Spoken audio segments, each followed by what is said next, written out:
Hello students, class 11th chapter accounting equation और lecture है मेरा आज सेकंड। तो करते हैं क्वेश्चन स्टार्ट अकाउंटिंग इक्वेशन का। और क्वेश्चन आपके सामने यहाँ पर लिखा है, इसमें prove that accounting equation is satisfy in all the following transaction of also prepare balance sheet. आपको यहाँ पे बैलेंस शीट भी प्रिपेयर करनी है। सबसे पहला पॉइंट है, अब जैसे कि अगेन वही चीज़ है कि ये कॉलम किस तरीके से बने हैं। तो इसका फॉर्मेट है serial number, transaction, cash, typewriter, stock, debtor. ये 4 कॉलम किस तरीके से आए, 4 नेम कैसे आए, उसके बाद है कैपिटल एंड क्रेडिटर। तो ये मैं आपको बता दूं कि किस तरीके से आए। तो सबसे पहले जो पॉइंट लिखे हुए हैं क्वेश्चन में, उसमें पहला है स्टार्टेड बिजनेस विद कैश। तो यहाँ पे क्या आता है, कैश एंड कैपिटल। तो एक आप बनाएंगे कैश का और दूसरा कॉलम बनेगा लायबिलिटी साइड में कैपिटल का। उसके बाद नेक्स्ट है परचेज टाइपराइटर फॉर कैश। तो टाइपराइटर का कॉलम बनाना है आपको और दूसरा कैश का। तो कैश का तो ऑलरेडी है। इसके बाद purchase goods for cash, goods purchase किया, स्टॉक का कॉलम आपको बनाना है और कैश का कॉलम आपके पास है। इसके बाद है purchase goods on credit, goods purchase किया क्रेडिट में। तो स्टॉक का कॉलम हमारे पास है, एक कॉलम और बन जाएगा क्रेडिटर का लायबिलिटी साइड में। तो आप रफ में लिख लेंगे कि कौन कौन से कॉलम आपको बनाने हैं। इसके बाद है goods costing 60,000 sold for 80,000 on credit. तो जब हम सेल करते हैं क्रेडिट में, किसको सेल करते हैं, डेटर को। तो एक कॉलम डेटर का और आ जाएगा एसेट साइड में। तो ये कॉलम आपको प्रिपेयर करने हैं। बाकी जैसे जैसे पॉइंट आता रहेगा मैं आपको एक्सप्लेन करता रहूंगा। तो स्टार्ट करते हैं यहाँ फर्स्ट पॉइंट से। तो यहाँ पर बच्चों 4 कॉलम बनने हैं, कैश, टाइपराइटर, स्टॉक, डेप्टर। और इधर आपका आएगा capital and creditor in liability और कैपिटल साइड। तो फर्स्ट पॉइंट है यहाँ पर और फर्स्ट पॉइंट लिखा है स्टार्टेड बिजनेस विद कैश। तो जब भी किसी बिजनेस को स्टार्ट करते हैं तो एंट्री होती है cash account debit to capital. तो ये एक तो कैश में प्लस हो जाएगा और दूसरा ये कैपिटल में आ जाएगा। और ये आपकी हो जाएगी इक्वेशन 1,20,000। इसमें कुछ नहीं आएगा, यहाँ पे 120 और यहाँ पर कुछ नहीं। इसके बाद नेक्स्ट पॉइंट है purchase typewriter for cash. Typewriter cash में खरीदा, तो टाइपराइटर हमारे पास आ गया, typewriter debit to cash, cash चला गया, टाइपराइटर आ गया। तो टाइपराइटर आपका 8,000 का हो गया और कैश आपका 8,000 कम हो गया। तो 8,000 कम करेंगे तो 1,12,000 हो जाएगा और ये 8,000 यहाँ पर कुछ नहीं है, ये सेम रहेगा एज इट इज 120। ये कुछ नहीं, यहाँ पर सेम मतलब कोई वैल्यू नहीं आएगी फिलहाल। इसके बाद purchase goods for cash. Goods purchase किया, कैश में परचेज किया, तो आपके पास परचेज आ गया, मीन्स गुड्स आ गया। इट मीन्स आपका स्टॉक 50,000 से इंक्रीज हुआ एंड कैश डिक्रीज बाय 50,000।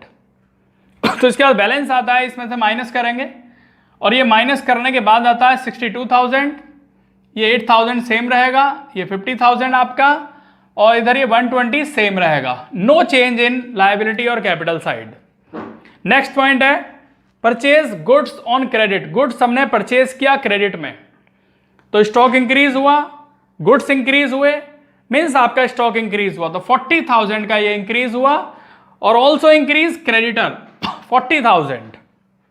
तो वैल्यूज आती हैं 62,000, 8,000, 90,000, 120 एंड 40,000। नेक्स्ट पॉइंट है goods costing 60,000 sold for 80,000 on credit. 60,000 का गुड्स सेल किया गया, तो गुड्स कितना कम हुआ, 60,000 से। सेल कितने का किया गया क्रेडिट में, 80,000 का।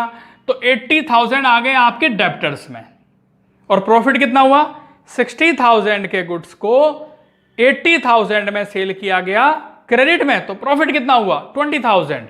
20,000 प्रॉफिट प्लस होगा कैपिटल में और ये आता है। इसके बाद 62 सेम रहेगा, 8,000 ये आ जाता है माइनस करने के बाद 30,000, 80,000, 140 एंड 40,000।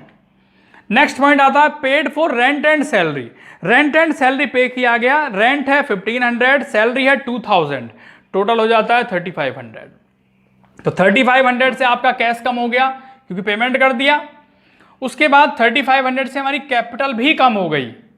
तो ये आता है यहाँ पे 58,500, ये सेम रहेगा, ये भी सेम रहेगा 30,000, 80,000 सेम रहेगा।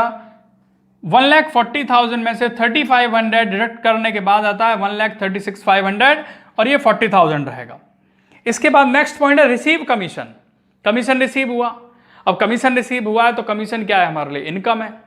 तो एंट्री क्या होती है, cash account debit to commission, यानी पैसे आ गए हमारे पास तो इसे प्लस करेंगे, यहाँ पे 800 कैश में प्लस होगा और क्योंकि ये इनकम है इसलिए कैपिटल में भी प्लस होगी।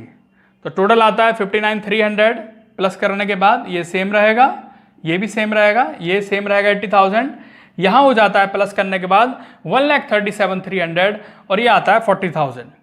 इसके बाद लास्ट पॉइंट है 8 point, withdraw for private use. जब भी हम प्राइवेट यूज या पर्सनल यूज के लिए विड्रॉ करते हैं, कैश विड्रॉ करते हैं, तो उसके लिए एंट्री क्या होती है, drawings account debit to cash. तो इट मीन्स हमारा एक तो कैश कम हो गया और दूसरी हमारी कैपिटल भी कम हो गई, क्योंकि जब हमने ड्राइंग्स कर लिया तो हमारी कैपिटल भी यहाँ कम हो जाती है। तो 5,000 ये माइनस करेंगे, यहाँ पे 54,300 बचता है। फाइनल इक्वेशन यानी लास्ट वाली इक्वेशन, ये आपका 8,000 रहेगा, ये 30,000 रहेगा, नो चेंज, 80,000, 132,300 एंड 40,000। ये आपका अकाउंटिंग इक्वेशन कंप्लीट हुआ और इसके बाद प्रिपेयर करते हैं बैलेंस शीट। अब प्रिपेयर करते हैं बैलेंस शीट। तो बैलेंस शीट का format, liabilities left side, amount, assets, amount. क्या करना है आपको, फर्स्ट नंबर पे लिखा था कैश 54,300, कैश यहां पर आ गया, लास्ट इक्वेशन से लेना है 54,300। नेक्स्ट है 8,000 टाइपराइटर 8,000। नेक्स्ट है 30,000 स्टॉक, ये भी एसेट्स है। 80,000 डेप्टर्स, ये भी आपका एसेट्स है। इसके बाद जो पॉइंट लायबिलिटी साइड में लिखे हैं means capital 1,32,300 capital and 40,000 creditor, ये आपके क्रेडिटर्स आ गए। बोथ द साइड, दोनों तरफ का टोटल 1,72,300 एंड 1,72,300। और ये क्वेश्चन आपका इस तरीके से यहां पर कंप्लीट होता है।